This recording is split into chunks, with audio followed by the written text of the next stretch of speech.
Hello, and welcome to Directors Conversations, a series where we talk to multidisciplinary leaders in AI. With me today is Susan Liautaud. Susan is a corporate ethics expert. She guides global corporations, nonprofits, governments, and academic institutions on issues of ethics and governance. She also teaches an ethics course here at the Stanford Law School. We're lucky enough to have Susan as a valued member of HAI's advisory council, and we're delighted about that. Susan recently wrote a book titled The Power of Ethics: How to Make Good Choices in a Complicated World. It's just been released by Simon & Schuster. So I'd like to use this opportunity to talk to Susan about some of the ideas that come up in the book. Susan, welcome. Thank you so much for having me here, John. It's really a pleasure. So let me start with what seems like a common misconception, or I gather it's a misconception. When we think of companies and ethics, sometimes the first thing that comes to mind is corporate responsibility. Now, you distinguish corporate responsibility from corporate ethics. Could you explain the difference? Sure. So what we've come to know as corporate social responsibility can mean things like, in part, corporate philanthropy or programs for the community or volunteer programs for employees or similar things like that. They may very well be run ethically, but even those kinds of good initiatives can have ethical problems. But even if they don't, that doesn't substitute for ethical decision-making throughout the running of the organization. And CSR initiatives don't clean up, don't act as erasers for misconduct elsewhere. Oh, they don't? So corporate ethics, then, you're referring then to kind of the day-to-day, everything that the company does, the decisions that the company makes, are those ethical decisions, and you want to talk mainly about that. Is that right? Exactly. It's how do we make decisions and how do we integrate ethics into day-to-day decisions? And some at the level of the board or senior management will be very significant and very long-term. Others might be more day-to-day, and nobody has time to sort of belabor every decision. But the question is how to make it a habit rather than an event or sort of an occasional offsite. So maybe related, one of the things that you bring up is you talk about the idea of democratizing ethics. And I'm curious what you mean by that. Isn't ethics by its nature something that we all have to take into consideration? Or, is that just my old-fashioned approach to things? Well, I think it should be, but I think the world has gotten so complicated and the ethical issues have gotten so complicated that a lot of people might think that they just don't have access or just aren't capable of having an opinion on the ethics of certain things, like AI or like gene editing. Or even like certain business models, like shared economy business models, or things that are very complicated. But what I mean by democratizing ethics is making ethical decision making accessible to people from all walks of life, and at the same time spreading what you just said, John, which is that it's all of our responsibility. Everything is not the fault of the tech company leaders. Everything is not the fault of a rogue scientist. And everything is not the responsibility of government in these leaders. And the flip side of that is that leaders do have to think about new ways to be listening, to be giving everybody a voice. So Susan, if I may, let me just read from the very beginning of the flap on your book. And I know you don't write the summaries in the flap, but I think it's really quite interesting. It starts by saying, "It's not your imagination. We're living in a time of moral decline. Publicly, we're bombarded with reports of government leaders acting against the welfare of their constituents, companies prioritizing profit over health, safety, and our best interests, and technology posing risks to society with few or no repercussions for those responsible." So those are pretty strong statements. And I'm curious whether you think, are we going through an ethical crisis? I know it seems to me that maybe we are, but I'd like to know what your perspective is on that. So I should preface my response with the fact that I'm very pro-technology and I'm very pro-business. So this book is not in any way, shape, or form a rant against Silicon Valley or a rant against capitalism. And in fact, I think very often we lose sight of the fact that failure to seize the opportunities that technology brings can be some of the biggest ethics risks. And that it's very easy coming from a privileged position like mine, and like yours, it's very easy for us to say, oh, we're not going to go on Facebook, or we're not going to use this, or we don't need the AI diagnostics. But here we're sitting with one of the best hospitals in the country or in the world right down the street from us. So we have to be careful about that. I'm not sure that we're in a period of more moral decline. I think we're in a period of more moral complexity. And I think that the interaction of technology with some of the classic moral dilemmas has turbocharged the threat. So, it's one thing to be speaking out against an election. It's another thing to be doing it on social media when hundreds of millions of people are going to be rallied all at the same time. And so everything in scope and in scale and in speed is intensified more and more because of the complexity of technologies, as I was saying earlier. Sort of people from all walks of life feel like, wow, I can't have a voice in this. I just don't understand it. And the leaders, the one thing I would expect more of from leaders and experts generally is to help the public form their opinions, to tell them in clear, understandable terms what matters to them and help them feel that they can have the confidence to have a point of view on the ethics. And that's part of a bigger question we can get into, if you wish, about sort of the demise of expertise or respect for expertise. But I'm not sure I'm as focused on the decline as just sort of marking what this moment in time is about and how technology intersects with it. Yeah, so tell me, I'm actually interested in what you just mentioned, the decline of expertise. And does this tie into how, so you talk about democratization of ethics, does this tie into how you think that we can encourage that? Or, I mean, what are we to do? So what are the experts, the supposed experts? What should the ethicist do, the professional ethicist? So if I can just back up a second, I think one of the most fundamental threats of our time that I do think is different from the past, in part because of technology, is the degree to which we are willing to compromise on truth. And I fundamentally believe that without truth, there cannot be ethical decision-making. If we think about sort of corporate principles or values, most of them are hitched to truth. Things like honesty or integrity or, even growth and profit. You have to know truthfully how much growth and profit you have. You need information to make decisions. So if you don't have, you don't have your facts, you don't have quality information, your decision is going to be skewed.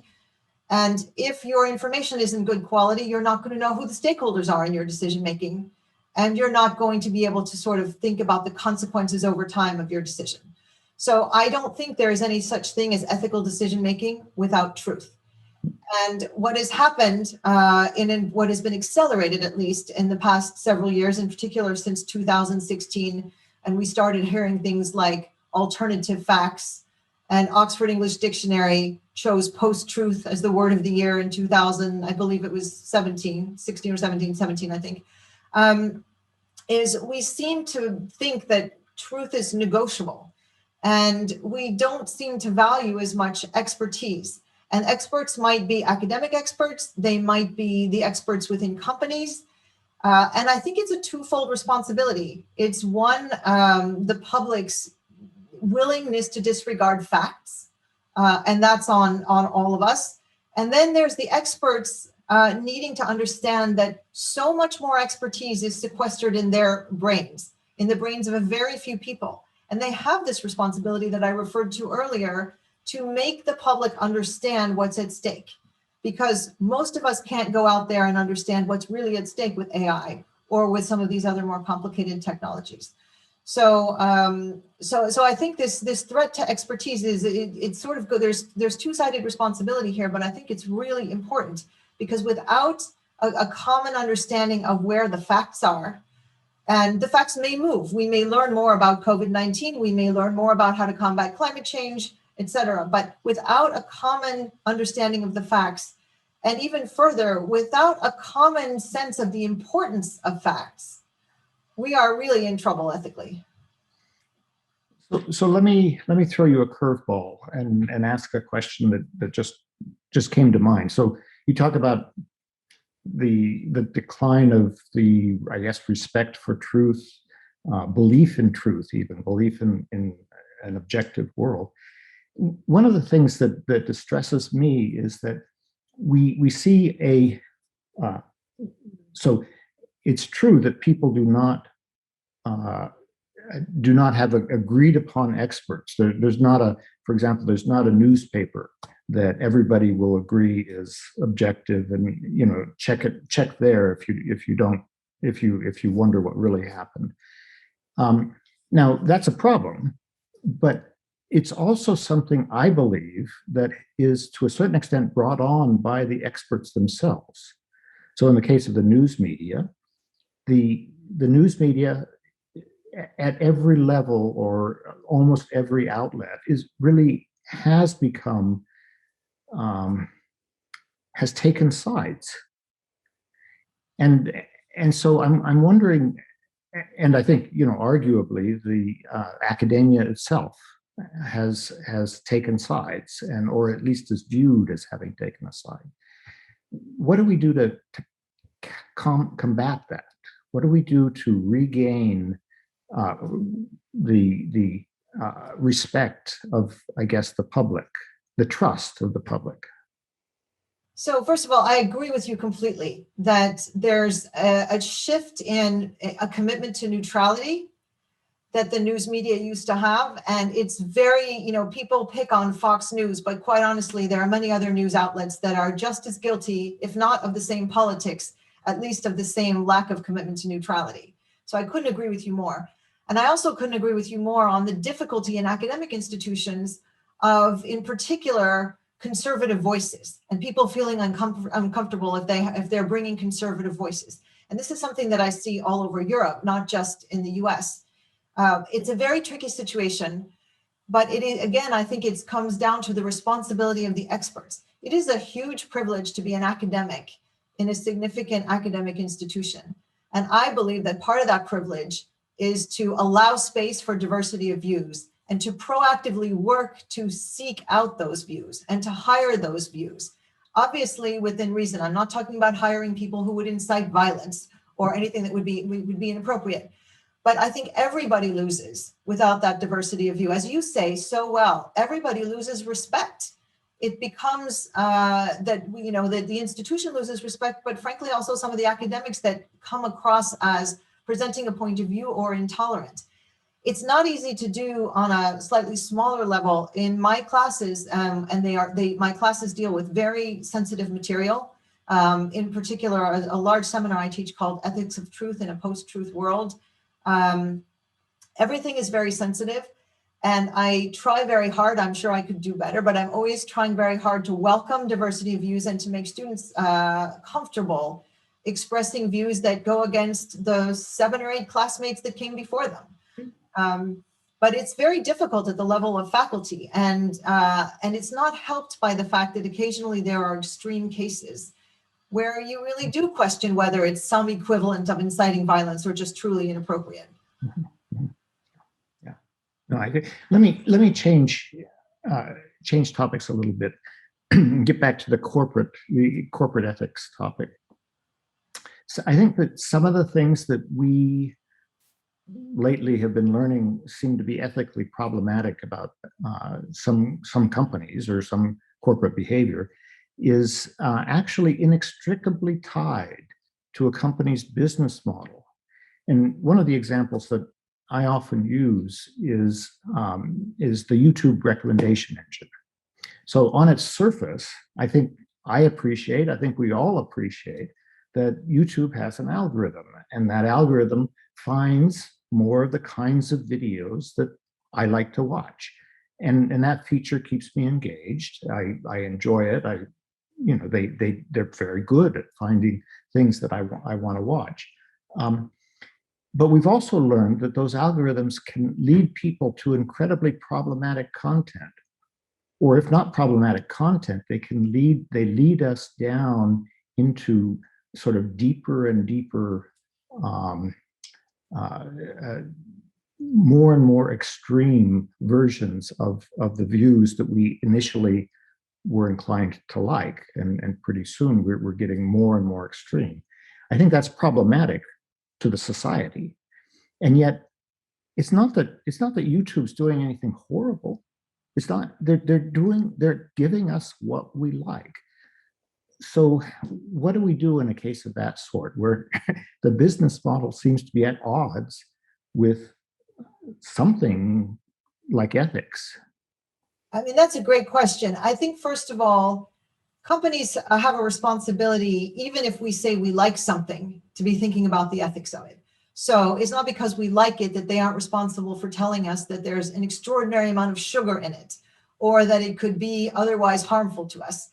The example you raised is particularly interesting. And let me just say, I am not a technologist. So I come at all of the technology side with a tremendous amount of humility. But the idea of getting more and more extreme or siloed is an example of one of the biggest drivers of the spreading of unethical behavior. Silos, by definition, does, on an individual level, in this YouTube example, what we just discussed in academic institutions. It exposes us to less and less, and it makes us more and more confident that we're right no matter what, because we keep getting reinforcement and we keep getting told we're right. And another sort of fundamental ethics challenge is being able to step back and question ourselves. And in particular, when we're in these muddy waters. So I think these algorithms are extremely problematic. And, I wonder at what point, both at a governance level and a management level, but also at a technology level, we're not going to be able to find a way to solve these problems. Because we know that these companies can eliminate, for example, child pornography. So why can't they adapt the algorithms in different ways and still give us what we like, but doing less of what you just described? But there's another kind of business model that is in the same league, and that is kind of maximizing numbers of eyeballs on screens for a maximum amount of time, and that is simply greed. We all know, and there have been others that we've all seen, the social dilemma, and there have been many experts who've talked about addiction and various other aspects of social media that can be harmful not only to informed adults, but to teenagers, to children. And at that point, it's pure greed. There's a business model that says, the longer more people are staring at screens, well, they can do something about that. And I think I mentioned to you an example that I thought was very impressive in China, where there was a video game. And the Chinese government finally realized that there was such widespread addiction that they required the company to limit the amount of time that anybody could spend on this video game per day.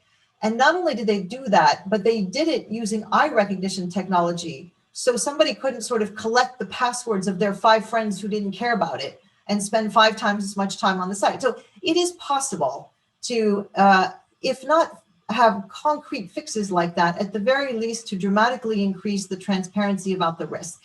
We have cigarette packages that say smoking kills.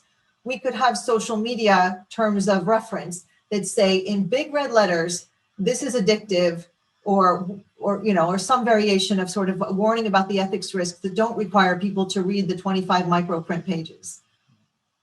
So Susan, particularly the Chinese example raises the natural objection that this is the company kind of overstepping, or the government overstepping, and being paternalistic. Now we know China's government, it tends to be paternalistic. So in the US, it's not clear that sort of, at least that sort of government regulation would be tolerated. So I agree with you on that. I think it's a question of how demonstrable the harm is. We certainly regulate things for teenagers and children, like vaping, for example. They finally came around to regulating vaping because there's demonstrable harm. If there is demonstrable harm to the mental health of young people, and I really am focused here on children and teenagers, then the government might get more acceptance. But at the very least, you raise an excellent point. These companies don't need to wait for the government to act to improve the ethics and their impact on society. And it's my view, I say to corporate leaders all the time, that ethics is your greatest corporate strategy and your greatest strategy as a leader. But if you fail to heed it, it will become your greatest risk. And I think a lot of these companies have plenty of space for proactive, strategic, profit enhancing even ethics. And if they just use that opportunity, then they would, governments, they would fend off a lot of unwanted regulation or at the very least, a lot of unwanted attention. So this actually raises another question I had is, what are corporate boards' responsibilities here? I've been on corporate boards before, and I think it's often very difficult for the corporate board member to really assert him or herself and suggest that the company should do something different from the way the company is currently operating. So what do you feel the board's responsibility is? So I think the boards have a lot of responsibility, but I'm very sympathetic to what you said.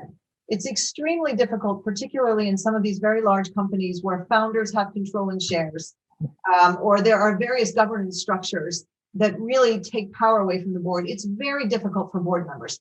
And honestly, I don't know a lot of board members who are personally irresponsible or, who lack an ethical an ethical approach to business. But as you say, there's the dynamic of the boardroom, there's the dynamic of the company and the governance structure that can make it very difficult. I do think there are examples where boards could have reacted a lot earlier. I think in the case, for example, of Uber, where this rampant sexual misconduct was known and that behavior is clearly illegal. That's quite different from sort of pushing the edges of technology or not quite catching up with the ethical consequences of technology. But it is very difficult. And I think if boards look at the strategy, for example, and say, okay, we are seeing attention from Washington, for example, that we don't want. We don't want antiquated antitrust laws. So what can we do to show Washington that we don't need those, or that we have a plan B that will take away the greatest risks and protect the opportunity that we're providing for society, but that we also have as a company? So one of the things you mentioned in that last answer reminded me of a concept that you introduced called ethics on the edge, that our laws lag behind the technology advances. Can you say something about what you mean by that term, ethics on the edge? And is there any hope that we can catch up with that edge? So what I mean by the edge is that the law lags very far behind technology. I mean, the law has always lagged behind reality. There were no kind of red lights and stop signs before Henry Ford developed the Model T. But what's happening is that the pace of technology and the complexity of technology and the ubiquity of technology is such that the legal system, regulators are having terrible time catching up. Now, there's more they could do, and some of them respectfully are a bit slow on the uptake. We have known some of the risks, for example, of social media for a long time. So they could be moving a little bit more quickly. But the reality is that technology is moving so fast that we're not going to catch up. And I'm not actually arguing that the law should completely catch up. We don't want to overregulate, as you alluded to earlier. We don't want the government in every decision for all kinds of reasons. We do need to be able to tolerate a certain amount of risk for society. And we don't want to impede societally beneficial innovation. So I don't think it will ever catch up, and I don't think it necessarily should, but it could do better. But the other part of this, and this is something that is a focus, in some of my classes, is that there are issues that are on the edge, so to speak, that really shouldn't be. So, racial discrimination, for example. And there are many issues like that. It's mind-boggling that we haven't been able to sort that out. Even where there is law, we have a Civil Rights Act. We have decades of social movements, and yet look at the news recently. So I think it's really important to keep in mind that the problem isn't just technology. Right.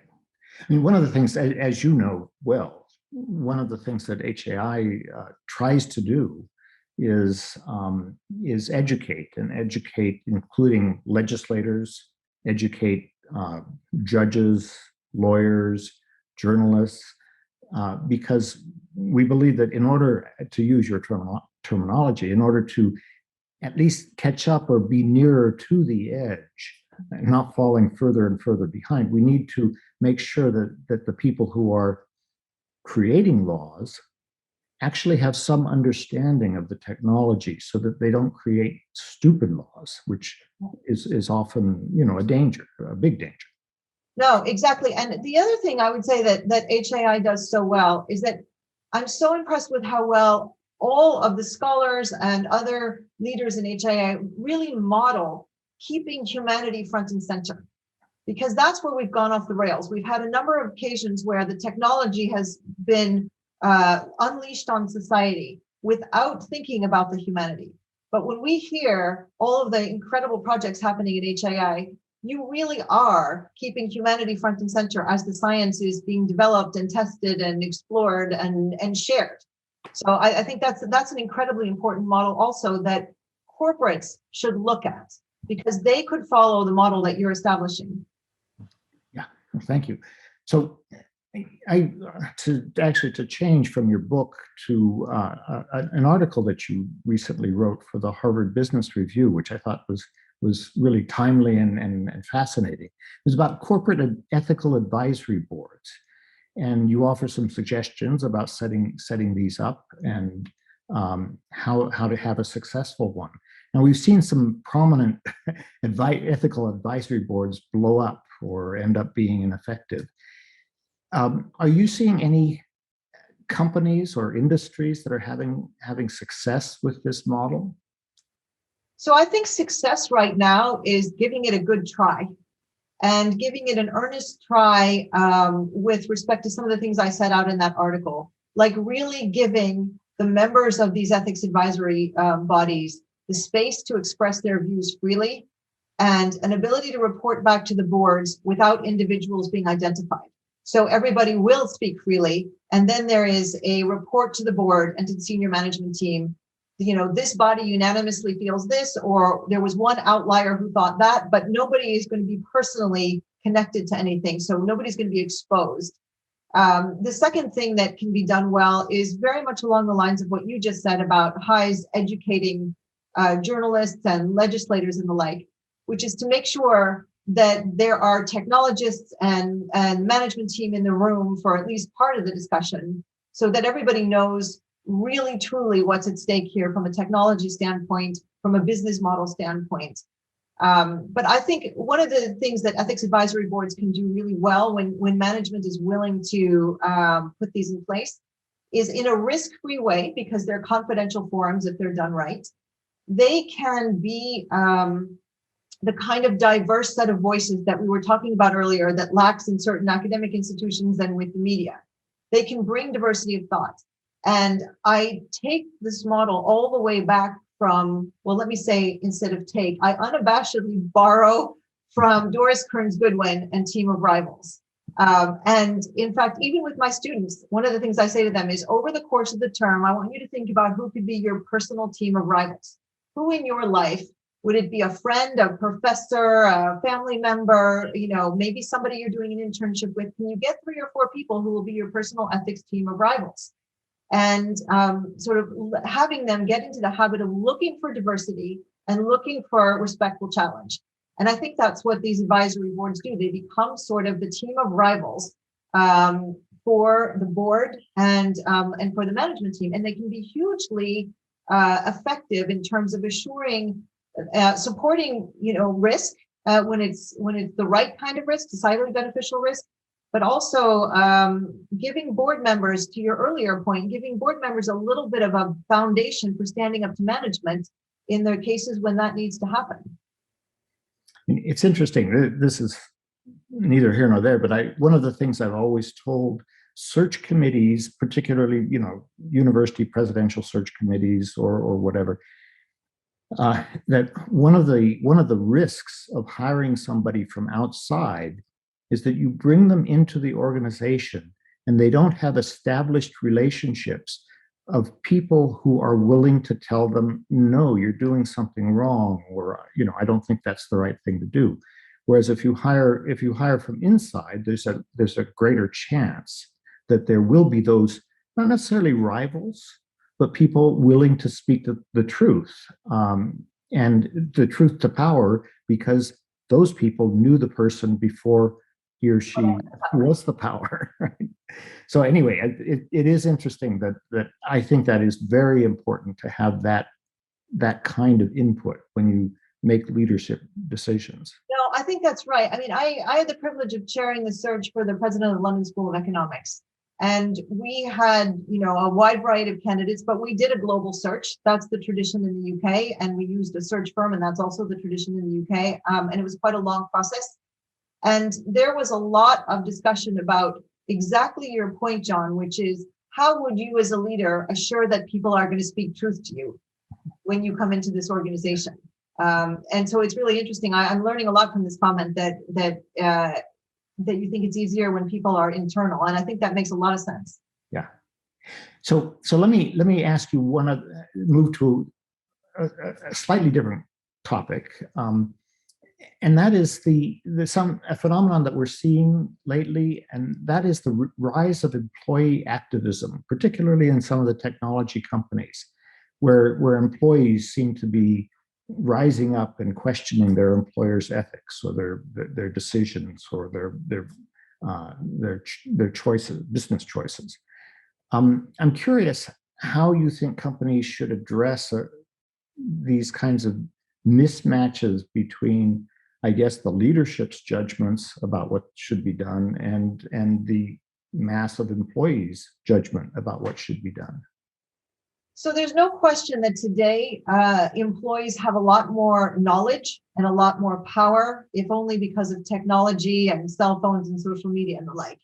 And there's no question that, across the board, whether it's Amazon employees responding to Jeff Bezos' decision to continue to sell cloud space to fossil fuel companies, or whether it's Google and drones in the military, or a sexual misconduct case, there's no question that pretty much every corporation has some variation of employees speaking up at different times.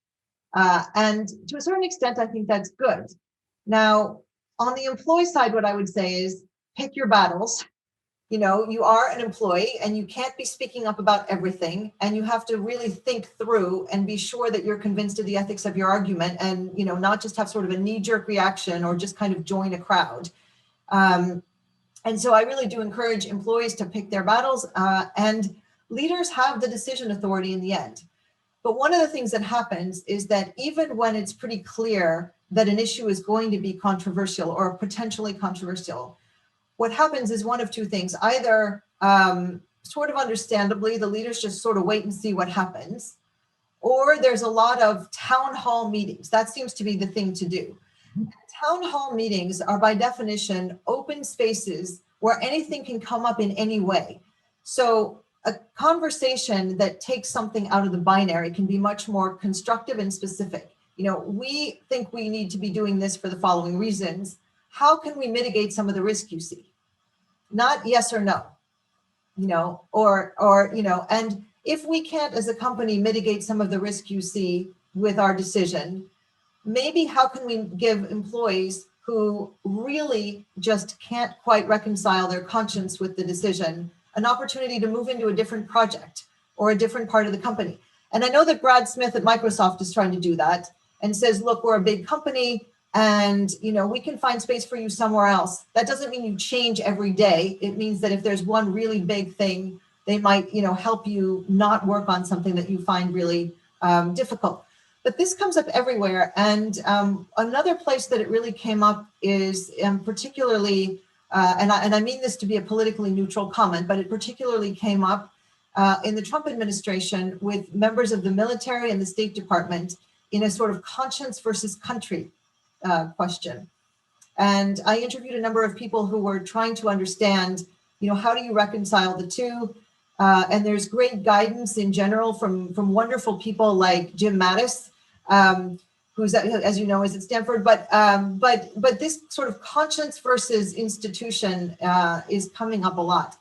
And the final thing I would say is that I get these questions from students a lot. I get students asking me, well, how do I hold my employer accountable? And the first thing I ask is, well, how are you holding yourself accountable? And the second thing I ask is, have you looked at everybody else holding them to account? Have you looked at the annual reports that are produced for regulators and the industry experts and the academic institutions that are interacting with them? What can you learn from that? And then, we go down from there. And it's not to say that, individuals and young people shouldn't be holding their employer to account, but it is to say that I try to encourage a questioning mindset and a self-reflective mindset as opposed to an attacking mindset. Yeah, no, that's terrific. So I'm going to thank you for joining us. This has been a wonderful conversation. I wonder if you have any final pieces of advice. I mean, what kind of advice do you give to your students on the final day? I think, well, some of the things I've shared, there's one particular point that I think is important for this generation, which is that perfectionism has no role to play in ethics.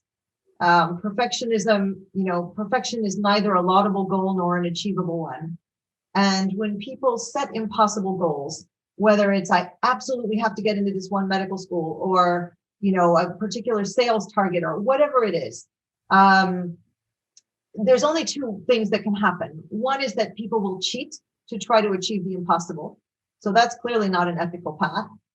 Or the other is a sort of banging one's head against a wall. And that's where we see these epidemics of mental health crises, and in particular among young people. So one of several messages, along with things like Team of Rivals, is really eschew perfectionism. That's really something that I think this generation needs to learn. But what are your lessons for students? I'd be really curious to learn from your lessons for students. Well, so my lessons for students, that's I wasn't expecting to be interviewed, Susan, so what lessons do I give? I love the one that you just mentioned, which is something that I never would have thought about. I think as far as ethical behavior goes, one of the things that I try to impress on students is that it's going to be hard. You're going to find yourself in a context where you're surrounded by people and you think there's something wrong with this. There's something wrong with this direction we're moving in. And you'll look around and you'll see nobody else seems to feel that way. And then that's when it's hard.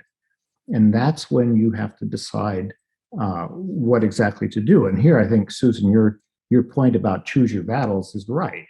That sometimes you're just wrong.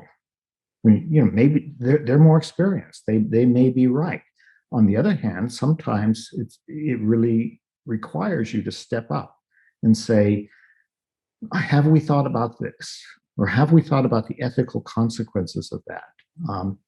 And when you do, often somebody else will join in and say, yes, I agree. But those are the hard situations that our students face, and that we are not as good about teaching them about when we teach ethics in the abstract. Mm-hmm. And in the abstract, it's always, what's the ethical decision when I'm making my own decision about how I'm going to behave? Am I going to lie, or am I going to tell the truth? And then it's, it can be easy or maybe not easy. But when you're in a context where it's a joint decision, and you seem to be the odd man out, as they put it, right? So I talked to them about that and asked them to think through how they would react to situations of that sort.